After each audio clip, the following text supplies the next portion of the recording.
এটা কি ধরনের আয়োজন আসলে মানে এই টপিকটা আসলে চেঞ্জ করতে হবে। এই টপিক খুবই সেনসিটিভ। না এটা তো সেনসিটিভ না আপনি শুনেন। এই যে সুপ্রিয় দর্শক মণ্ডলী, news and views by Nuruzzaman বাবুর পক্ষ থেকে আপনাদের সবাইকে শুভেচ্ছা। আমরা আজকে একটা যদির গল্প বলবো। যদির গল্প, আমার সঙ্গে এই যদির গল্পে অংশ নিচ্ছেন আজকে মাহমুদ মঞ্জুর ভাই, আমাদের স্টুডিওতে স্বাগতম। আজকে আমরা একটা যদির গল্প বলবো। যদির গল্পের টপিকটা হলো যে বিপ্লব ব্যর্থ হলে কার কার গলায় রশি ঝুলতে পারে। এটা কি ধরনের আয়োজন আসলে মানে এই টপিকটা আসলে চেঞ্জ করতে হবে। এই টপিক খুবই সেনসিটিভ। না এটা তো সেনসিটিভ না আপনি শুনেন। এইটা আসলে যদি গল্পটা এরকম, আপনি জানেন যে আমাদের কিন্তু ডিসক্লেইমার আছে যে এটি একটি আসলে হাইপোথেটিক্যাল আলোচনা। এইটা আমরা ডিসক্লেইমার দিয়ে দিচ্ছি যে এটা ডোন্ট টেক ইট মানে সিরিয়াসলি আর কি। আর আপনি জানেন যে হাসনাত আব্দুল্লাহ কিন্তু স্ট্যাটাস দিয়েছে যে বিপ্লব ব্যর্থ হলে, আমরা তো বিপ্লব ব্যর্থ চাই না আর কি। আপনি বসেন প্লিজ।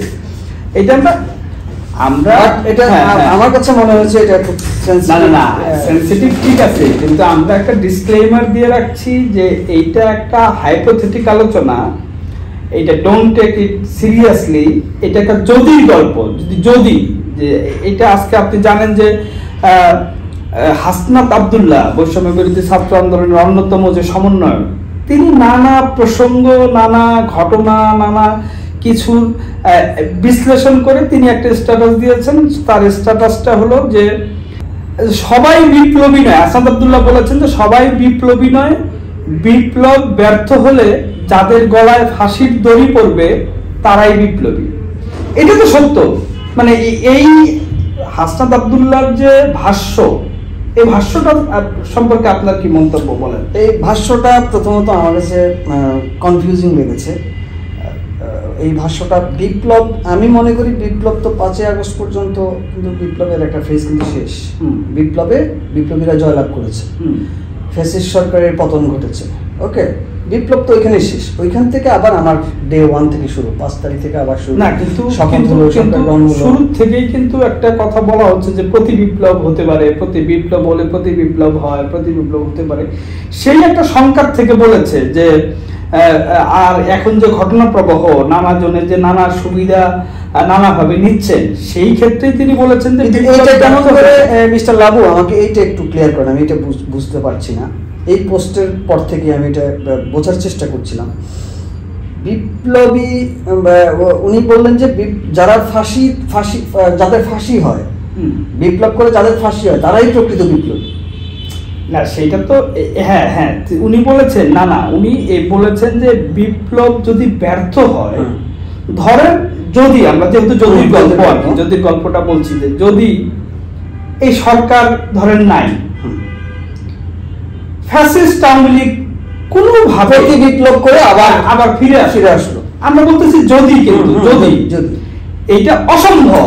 এখন বাংলাদেশের মানুষ কোনোভাবেই এই ফ্যাসিস্ট আওয়ামী লীগকে আর বাংলার মাটিতে আপাতত 5-10 বছর জায়গা দিবে বলে মনে হয় না। এটা বাস্তব চিত্র।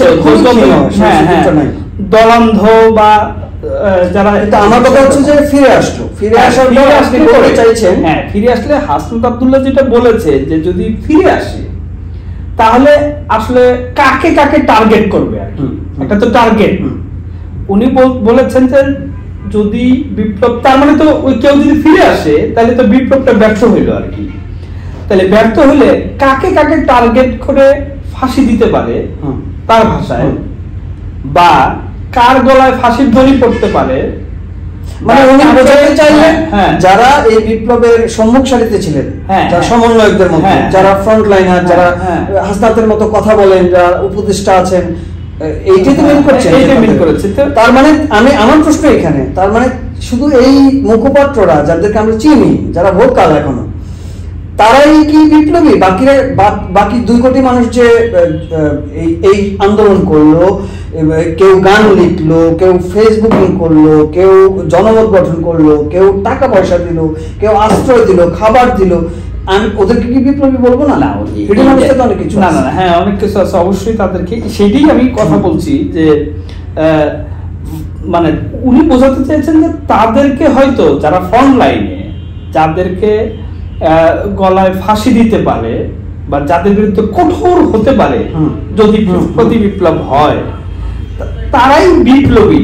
তো ওনার ভাষ্যে বলা উচিত ছিল যে তারাই প্রকৃত বিপ্লবী বা অন্য সবাই বিপ্লবী, কিন্তু আসলে সবাই তো 2 কোটি মানুষকে তো আর আসলে কোনো যেই প্রতি বিপ্লব হোক, যেই সরকারই আসুক, বা ইভেন যদি শেখ হাসিনা সরকারও ফিরে আসে, আপনি ঘুম থেকে উঠে যদি দেখেন যে শেখ হাসিনা ফিরে এসেছে, আপনার কি এটা কি পসিবল যে 2 কোটি মানুষকে তার ফাঁসির দড়িতে কাস্টে ঝোলানো, 2 কোটি মানুষকে অ্যারেস্ট করা, 2 কোটি মানুষকে মানে দেশ থেকে বের করে দেওয়া, সেটা তো সম্ভব না। সেটা সম্ভব না, কিন্তু এই যে কোট আনকোট করা যে তারাই বিপ্লবী, মানে কিন্তু আপনার কাছে মনে হয় কি যে আমার কাছে যেমন হাসরাত আব্দুল্লাহ তো অন্যতম একজন সমন্বয়ক, তাকে হয়তো যদি প্রতি বিপ্লব হয়, তাহলে তাকে তো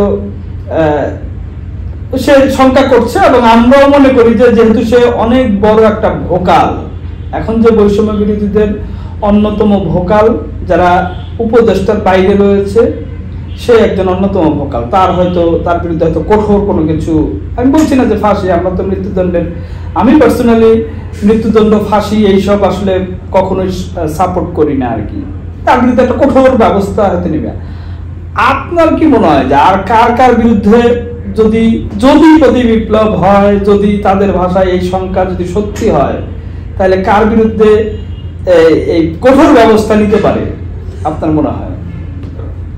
সেটা তো আমরা নামগুলি 4-5 জন নাম প্রাথমিকভাবে আসে, বাইরে এর বাইরে সার্জিস আলম আছেন, হাসনাত আব্দুল্লাহ আছেন, নাহিদ ইসলাম আছেন, মাস্টারমাইন্ড হিসেবে মাহফুজ আলম আছেন, এবং সবার আমার মনে হয় এদের সবার চেয়ে সবচেয়ে বেশি পিন পয়েন্টে থাকবেন ডক্টর আসিফ নজরুল, মানে ওনাকে কিন্তু বেশি শত্রু হিসেবে গণ্য করা হবে। এরকম একটা প্রচলিত আছে যে আসলে ওনাদের সবার লিডার কিন্তু আসিফ নজরুল। তো ফলে আমার মনে হয় প্রথম পিন পয়েন্টটা বা প্রথম রোশানলটা যাবে আসিফ নজরুলের উপর দিয়ে। কিন্তু এক্ষেত্রে আরো একটা জটিল গল্প বলি, যেটা জনমানুষের মধ্যে প্রচলিত আছে, সেটা ঠিক হাসনাত আব্দুল্লাহ এই বিপরীত দিক। এটা হচ্ছে প্রচলিত আম জনতার কথা প্রসঙ্গে বলে যে দেখেন ওনারা যে এই কোটা আন্দোলন করলেন, হাজার হাজার সমন্বয়কে কোটা আন্দোলন করলেন, কিন্তু লাইন দিতে আসলেন তো 4-5 জন লোক, এবং সরকারের জায়গায় ক্ষমতার মানে কোটা আন্দোলন করে একদম সরকার চাইলাম কি আর পেলাম কি, বিষয়টা এরকম আর কি। তো এই জিনিসটাকে অনেকে নেতিবাচক ভাবে দেখছে যে আন্দোলন তো আমরাও করেছি, আমরা তো এই মধুটা পাইনি, এটাকে অনেক মধু হিসেবে কাউন্ট করছে আর কি। এই লোকগুলি বলছেন যে যদি প্রতি বিপ্লব হয়, যদি সেটা 10 বছর পরে হোক, 5 বছর পরে হোক, 20 বছর পরে হোক, এই লোকগুলি ঠিকই কিন্তু নিরাপদে থাকবেন, নিরাপদে দেশ ত্যাগ করে পালাবেন, এবং অনেকেই বলেন ওনাদের কিন্তু সকল ব্যবস্থা কিন্তু করা নিশ্চয়ই আছে এর মধ্যে সেফ এক্সিটের জন্য। উদাহরণ হিসেবে অনেকেই বলেন এই যে দেখেন আওয়ামী লীগের মতো একটা দল, শেখ হাসিনার মতো এরকম একজন শক্তিমান পাওয়ারফুল লিডার, উনি কিন্তু সবাইকে অন্ধকারের মধ্যে রেখে পালিয়ে গেছেন, সেফ এক্সিট করে গেলেন। উনি চলে যাওয়ার পর অনেকেই আশার আলো দেখেছেন বা খুশি হয়েছেন, উনি না হয়ে গেছেন, এই ওয়াহিদুল কাদের তো আছেন, এই হাসান মাহমুদ তো আছেন, স্বরাষ্ট্রমন্ত্রী কামাল সাহেব তো আছেন, ওনারা তো আছেন, ওনাদেরকে কে বাঁচাবে? ওদেরকে না হয় ইন্ডিয়া বাঁচাবে, কিন্তু at the end of the day আমরা কি দেখলাম?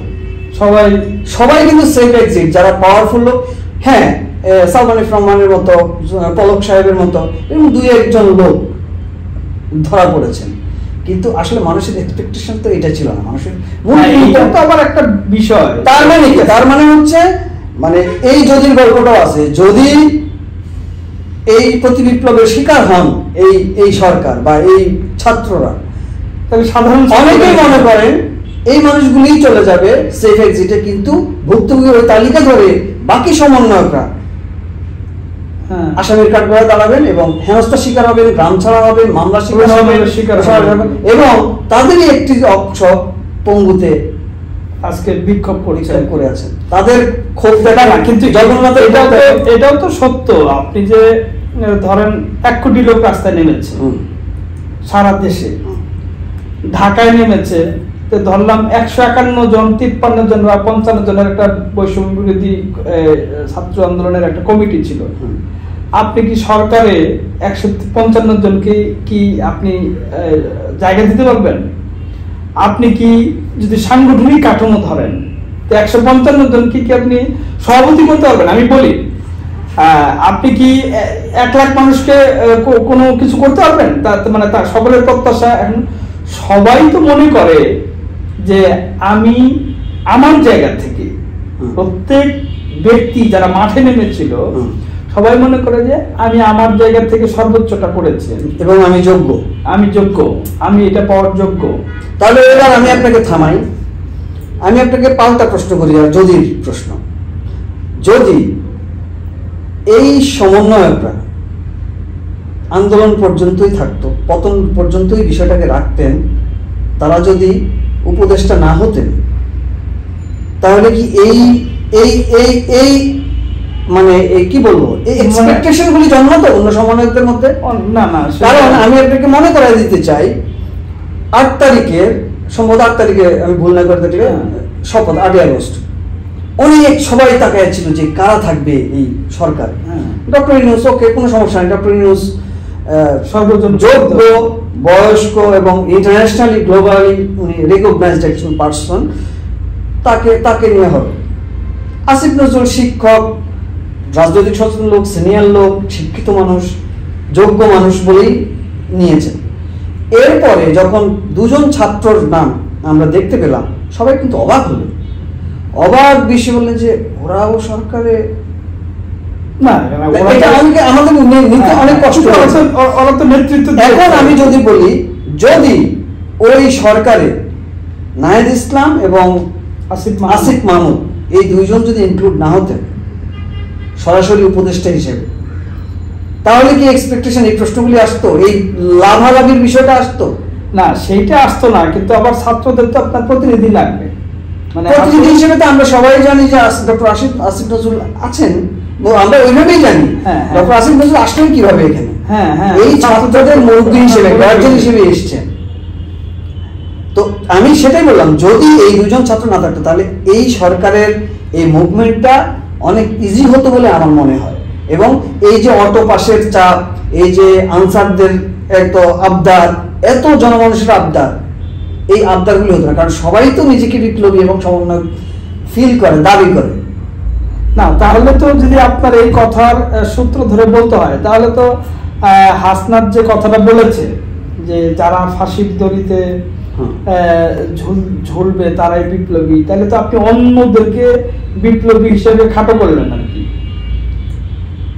হ্যাঁ, আর তাকে বলা উচিত ছিল যে না, আমি তো সেটাই বলছি, তাহলে তো সবাইকে আপনার বিপ্লবী সংজ্ঞাটাই তো উনি চেঞ্জ করে দিলেন। বিপ্লবী কিন্তু মানে মানে আমি জানি না, মানে পৃথিবীর কোনো কাজই, এই ধরেন এই শোটা হচ্ছে, এই শোটার আপনি হোস্ট, আমি গেস্ট, এখন এই তার মানে কি? তার মানে আপনি এই শোটার সর্বসর্বা তা না, কিন্তু আমি একজন অতিথি এসে আপনাকে সংযোজন করেছি, আমি একটা পার্ট, আমার ক্যামেরার পিছনে যে লোকটা আছে সে একটা পার্ট, লাইটগুলি যে সেট করছে সে একটা পার্ট, সবাই মিলেই তো একটা জিনিস।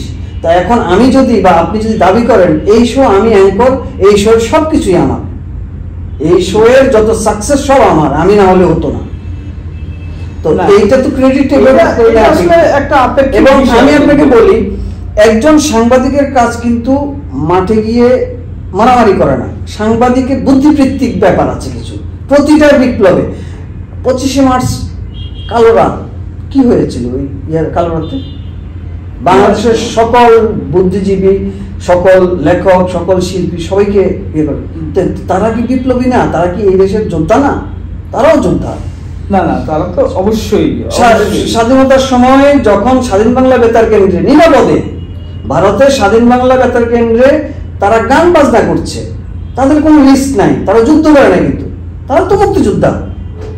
হ্যাঁ হ্যাঁ, না যে মাটা যে বোনটা মানে রেপ হয়েছেন, তিনিও তো আমাদের এই দেশের মুক্তিযোদ্ধা, বিপ্লবী। না যে তারা না, তাহলে আপনি তাকে খারিজ কিভাবে করবেন? হ্যাঁ, সেটা খারিজ করাটা আসলে আমিও সাপোর্ট করি না। যারা যারা আসলে যারা ফ্রন্ট লাইনার থাকে, হাসান আব্দুল্লাহকে যদি মানে রেসপেক্ট দিয়ে বলছি, মানে তারা ফ্রন্ট লাইনার, তাদের অনেক চাপ সহ্য করতে হয় প্রতিনিয়ত। আজকেও তিনি পঙ্গুতে গিয়ে বলেছিলেন যে দিনে 90 মিনিট আমি ঘুমাইতে পারি না, 98 দিন চলে আজকে, আর প্রতিদিন সে 98 মিনিট ঘুমাতে পারে না। রিয়েলি তাই, আমি তাই বিশ্বাস করি। এত চাপ নিচ্ছে এত অল্প বয়সে। কিন্তু আরেকটা জিনিস বলেন তো, এই যে সমন্বয়ক, বৈষম্য বিরোধী, এদের মধ্যে কিন্তু এই যে যেমন আজকের স্ট্যাটাস ফাঁসি দড়ি ঝুলবে, এর আগে যে তাদের যে নাগরিক কমিটি তারা বলেছে যে মাদারল্যান্ড অর ডেথ, জন্মভূমি অথবা মৃত্যু। মাহফুজ আলমের একটা স্ট্যাটাসে বলেছে যে আমরা তো আগেই শহীদ হয়ে গিয়েছি। জিয়া হাসানের সাথে একটা আলাপচারিতায় তিনি বলেছেন যে আমরা অলরেডি শহীদ, উই আর অলরেডি শহীদ। এইটা কিন্তু মাঝখানে সবাই স্ট্যাটাস দিয়েছিল আর কি। ঝুঁকি তো আছে অবশ্যই আর কি। আবার আপনি আরেকটা প্রসঙ্গ বললেন যে এই যারা শীর্ষে থাকে তারা একটা এক্সিট রুট পেয়ে যায় এবং এরকম একটা প্রচলিত, আমি বলি না যে এরকম একটা। আমি আরেকটা যদি ইয়াতে আসি, যদি প্রতি বিপ্লব হয়, যেটা সম্ভব না আর কি, আমারও মনে হয় না যে এটা হবে আগামী 5-7 বছরে হবে, সেরকম মনে হয় না। কিন্তু আবার এটাও আমি ইনপুট দিয়ে রাখি, কখন কিভাবে কোন বিপ্লব হয়ে যায় সেটা আমরা কেউ জানি না, কারণ আমরা কেউই 4 তারিখ পর্যন্ত, এবং আমাদের সমন্বয়ক তাদের বিভিন্ন আলোচনা, তারা কখনো ভাবেনি বিষয়টা এইভাবে এত দ্রুত মানে তাসের ঘরের মতো পতিত হবে। না, আমি যেটা বলতেছিলাম যে তার প্রধান উপদেষ্টা তো আর কোনো কিছু সমস্যা নেই, কারণ এটা ইন্টারন্যাশনাল ফিগার, গ্লোবালি রেকগনাইজড, হয়তো তিনি দেশ ছেড়ে চলে যাবেন আর কি। অন্য যে ভদ্রলোক, একেবারে বিপাক ভদ্রলোক উপদেষ্টাগণ, তাদের কি হইতে পারে? দেখেন আসলে আমি বলি সেটা হচ্ছে যে আমাদের তো আসলে এগুলি মানে এখন যা ঘটছে এটা কিন্তু খুব বেশি নতুন, যে গ্লোবালি এরকম অনেক ঘটনা নিশ্চয়ই আছে, কিন্তু আমাদের দেশেও যে একেবারে ঘটেনি এই ঘটনাগুলি তা না। কিন্তু 1/11-এর সময়ও কিন্তু এরকম একটা পরিস্থিতি ক্রিয়েট হয়েছে এবং দায় মুক্তির ব্যাপারটা আসছে এবং অভিযোগ রয়েছে এবং কোন দল সমঝোতা করেছে, কোন ক্ষমতায় এসছে। না, এবং আপনি খেয়াল করেন, এটা আপনি 1/11 বলেন, 1/11-এও কিন্তু এই 1/11-এর সরকার কিন্তু দুই দলের দুই নেত্রীকে কারাগারে রেখেছিল। তারপরে কিন্তু দুজনই ভুক্তভোগী। তারপরে এক দল মানে আওয়ামী লীগ ক্ষমতায় আসছে, সে কিন্তু তখনকার যারা তাকে কারাগারে নিয়েছিল তাদেরকে কিন্তু ওই ধরেন দায় মুক্তি দিয়ে পুরস্কৃত করেছে, পুরস্কৃত করে বাইরে পাঠিয়ে দিয়েছে। আমি সেই পুরস্কারের কথা বলছি। তো এটা তো আমাদের মানে খুব রিসেন্ট ঘটনা। তো কি হবে ওনাদের, কি হবে? ওনারা দায় মুক্তি, হয়তোবা দায় মুক্তি পাবেন, বরং আমার ভয় হচ্ছে ওই লোকদের যারা ওইভাবে ফোকাস না, কিন্তু হিসেবে তাদের নাম ছাপা হয়েছে, ছবি ছাপা হয়েছে বা লিস্টেড, বা এলাকায় ধরেন এই যে এখন মামলাগুলি হচ্ছে, এই যে গ্রেপ্তারগুলি হচ্ছে, কিভাবে হচ্ছে? এটা খবর দেওয়া হচ্ছে ওই চুনারুঘাটের আওয়ামী লীগের থানা কমিটির লিস্ট ধরে, জেলা কমিটির লিস্ট ধরে দেওয়া হচ্ছে মামলা মোকদ্দমার হয়রানির, যেটা আওয়ামী লীগের আমলেও বিএনপির ওই লিস্ট ধরেই করা হয়েছে। কে কতটুকু অপরাধী, কে আসলে কি কত ভালো মতো তো সবখানে আছে ভাই, সবাই তো ক্রিমিনাল না।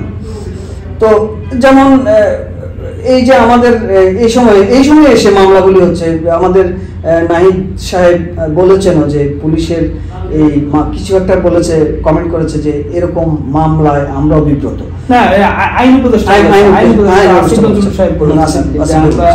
এই মামলাগুলোতে বিব্রত। তার মানে কি? তার মানে হচ্ছে এই লেজিটিমেসিগুলি কিন্তু থেকে যাচ্ছে এবং একই প্রক্রিয়ায় চলতেছে। আচ্ছা, আরেকটা একেবারে আমরা একটা যদির আরেকটা গল্প বলি। আচ্ছা, এই যদির প্রসঙ্গে বললাম, আওয়ামী লীগ কি ঘুরে দাঁড়াতে পারবে? আপনার কি মনে হয় যে কতদিন লাগতে পারে আর কি তাদের? আমি আমার কিছু কোনো কথা বলবো না, আর আমি তো গণগণা, মানে আমরা তো কথাবার্তা বলতে গিয়ে যেটা আমরা বুঝি মানুষের রিফ্লেকশন, অনেকে হিসাবটা ইকুয়েশনটা অঙ্কটা এইভাবে মেলায় যে এই সরকার 3 বছর হোক, 4 বছর হোক, 2 বছর হোক, একটা ইলেকশন 2 থেকে 3 বছরের মধ্যে ইলেকশন দিবে। ইলেকশন দেওয়ার পর বিএনপি আসবে, ক্ষমতা আসবে, বিএনপি ক্ষমতা আসবে, বিএনপি ক্ষমতা থাকবে। থাকার পর অনেকেই ক্ষমতায় আসলেই তো আওয়ামী লীগ মাঠে নেমে যাবে আর কি। সেটাও আপনি হলপ করে বলতে পারেন না, কারণ এখন বিএনপির কণ্ঠে আওয়ামী লীগের প্রতি যেই দরদ বা একটা সহানুভূতির জায়গা দেখতে পাচ্ছেন জাতির জনকের ইস্যু সহ, সেটা তখন আর থাকবে না। আজকে কিন্তু বিএনপির আন্তর্জাতিক বিষয়ক সম্পাদক, আন্তর্জাতিক মানবাধিকার বিষয়ক সম্পাদক যিনি অ্যাটর্নি জেনারেল রয়েছেন, উনি কিন্তু কোর্টের হিয়ারিং এ বলেছেন যে বঙ্গবন্ধু শেখ মুজিব অবিসংবাদিত নেতা বাংলাদেশ। না, এতে তো কারো কোনো সন্দেহ বা দ্বিধা থাকার কথা না। মানে যেই বিভক্তিটা তৈরি হয়েছে, এইটার দায় আমি মনে করি আমাদের এক্স প্রাইম মিনিস্টারকেও নিতে হবে বা দল হিসেবে আওয়ামী লীগেরও নিতে হবে। কারণ আপনি কুক্ষিগত করে রাখার মানে আপনি একজনকে বা একটা বিষয়কে হাইলাইট করতে গিয়ে আপনি যখন অন্য সবকিছু ধামাচাপা দিয়ে ফেলেন, অন্ধকারে ডুবিয়ে দেন, তাহলে তো আসলে হবে না। অর্ধ সত্য ইতিহাস তো কখনো মানে থাকে না, এটা সত্য ইতিহাস জাগ্রত হবেই। বঙ্গবন্ধু তো বঙ্গবন্ধু, কিন্তু বঙ্গবন্ধু তো একা ছিলেন না। ওই কথা বললাম যে তো অনেকগুলো অর্গান থাকে, তো আপনি সব অর্গান মুছিয়ে দিয়ে আপনি শুধু গাছের ডগাটাকে রাখবেন, তাহলে তো হবে না। যেটা আওয়ামী লীগ করেছে সেটার দায়, সেই বিভক্তির দায় এখন আমরা দিচ্ছি খুব নোংরাভাবে, সেটারও আমি বিরোধিতা করি। এটাও হওয়া উচিত না, এতটা হিংস্রতা আমাদের মধ্যে থাকা উচিত নয় জাতির জনক ইস্যুতে বা বঙ্গবন্ধু ইস্যুতে। তা আপনার প্রশ্নটা কি ছিল? যে আওয়ামী লীগ আসলে কত বছর আসতে পারে? মানুষের একদম এক্সপেকটেশন এরকম যে ইলেকশন হবে, বিএনপি আসবে, বিএনপির প্রথম টার্ম থাকবে, হয়তোবা সেকেন্ড টার্মও বিএনপি আবার আসবে, ফাইট দিয়ে বিএনপি আসবে, পরপর 2বার থাকবে, থার্ড টাইম মানে 10-12 বছর মানুষ এই সরকার সহ 12-13 বছরের একটা বা 15 বছরের একটা গ্যাপ দেখতে পাচ্ছে মানুষ, আশা করছে। ইকুয়েশনটা এইভাবে দেখছি। আর সবসময় তো আসলে ক্ষমতায় যারা থাকে তাদের একটা বিরুদ্ধে একটা নেগেটিভ একটা ইমপ্যাক্ট তৈরি হয়, কিন্তু এর মধ্যে একটা আশার আলো থাকতে পারে যদি আমরা ম্যাক্সিমাম মানুষের যেই প্রত্যাশা ছিল বা এখনো আছে বৈষম্য বিরোধী এই ছাত্রদের উপর, এরা যদি একটা দল করে, এরা যদি ইলেকশন করে, গণতান্ত্রিক ধারায় যদি থাকে, নির্বাচনী ধারায় যদি থাকে, কারণ এটা তো সত্য যে আমরা এই আন্দোলনের মধ্য দিয়ে অনেকগুলি নেতা পেয়েছি, যে নেতা কিন্তু আমরা পাচ্ছিলাম না দীর্ঘদিন। কারণ ডাকসুর ইলেকশন, বিশ্ববিদ্যালয় ছাত্র সংসদগুলি, পলিটিক্যাল ছাত্রদের যেই আন্দোলন রাজনীতি থাকার কথা, সেই রাজনীতি ছিল না। রাজনীতি ছাত্র রাজনীতি চলে গেছে ঠিকাদারের মধ্যে, যার ফলে এই আন্দোলন একটা ভালো রেজাল্ট দিয়েছে আমাদের পলিটিক্যাল অঙ্গনে। সেটা হচ্ছে কিছু পলিটিক্যাল নেতার জন্ম দিচ্ছে এবং ইয়াং ব্লাড। কিন্তু ঠিক আছে, এরা যদি সমন্বয়, কিন্তু এরা তো আসলে যেভাবে বাতিল এবং নাকচের রাজনীতি শুরু করেছে, সেইটা নিয়ে একটা আপত্তি কিন্তু আছে। বাতিল এবং নাকচের রাজনীতি না করে ইনক্লুসিভ রাজনীতির দিকে যাওয়া উচিত ছিল। আপনি নিশ্চয়ই মনে আছে, আমরা আগেও বলেছি যে মাহফুজ আলমের যে প্রথম বক্তব্য, আমি মন্ত্রমুগ্ধ হয়ে, হ্যাঁ, তার বক্তব্য কিন্তু সবাই খুব করেছে। এবং আজকে একটা কার আর্টিকেল পড়লাম, সেখানে সে বলেছে সেইটার মধ্যে যদি তারা থাকতো তাহলে কিন্তু তারা একটা আলোচনা হচ্ছিল যে এই দ্বিতীয় স্বাধীনতা যে বলা হয় 24কে, সেইটার ছোটদের বঙ্গবন্ধুর মতো হয়ে যেত মাহফুজ আলম যদি তার ইনক্লুসিভ পলিটিক্স এবং এত এই প্রতিহিংসার রাজনীতির দিকে যদি তাদের মনোযোগ এবং নাকচ বাতিল করে দেওয়ার টেন্ডেন্সি যদি তাদের মিস্টার লাবু, আমি আরেকটু সময় দেওয়া উচিত। ওই যে বললাম, সবাই তো অপ্রস্তুত অবস্থায় এসছেন, এত বড় ক্ষমতা, এত বড় দায়িত্ব, মানে আপনি নিশ্চিত থাকেন এরা আসলে কেউই আসলে ঠিকমতো ঘুমাতে পারেনি 5 আগস্টের পর থেকে। সেটা দুশ্চিন্তার জন্য নয়, সেটা কিন্তু এই যে কেমন করে আমি সামাল দিব, কেমন করে সংস্কারটা করবো, অভিজ্ঞতা তো একটা বিষয় আছে। অভিজ্ঞতা নেই একেবারেই, মানে ওই যে বলে না রাস্তা থেকে উঠে আসার মতো। ফলে তাদেরকে আরেকটু সময় দিতে হবে এবং আরেকটু অনুরোধ করি আমরা এই শোয়ের মাধ্যমে যে আপনারা আরেকটু সহনশীল। প্লিজ কাউকে খারিজ করে দিয়েন না। এই খারিজের রাজনীতিটা গত সরকার 16 বছরের সরকারের আসলে মানুষের ক্ষোভটা কোথায়? খারিজ করে দিচ্ছেন, উনি যে কাউকে চুবিয়ে দিচ্ছেন, যে কাউকে কি লাইন কেটে দিচ্ছেন, কারেন্টের লাইন কেটে দিচ্ছেন, মোবাইল ফোন হাতে তুলে আমিত্ব, এই আমিত্ব এবং অন্যদের সবাইকে খারিজ করে দেওয়ার যে রাজনীতি, সেটা থেকে তো মানুষ আসলে মুক্তি চেয়েছিল। এখনো যদি খারিজ খারিজ খারিজ, তাহলে তো আগাবে না। ধন্যবাদ মঞ্জুর ভাই সময় দেওয়ার জন্য। দর্শক মন্ডলী, এইটা আসলে আমরা একেবারে একটা হাইপোথেটিক্যাল আলোচনা করলাম। এইটা প্লিজ একটা ডিসক্লেমারও আমরা দিয়েছি যে এইটা আসলে seriously, don't take it seriously নেওয়ার কিছু নেই। আসলে প্রতি বিপ্লব বা কি ঘটনার উপরে ডিপেন্ড করবে সবকিছু। আপনারা সকলে ভালো থাকবেন। News and views by Nuruzzaman লাবুর সঙ্গে থাকবেন। সবাইকে ধন্যবাদ।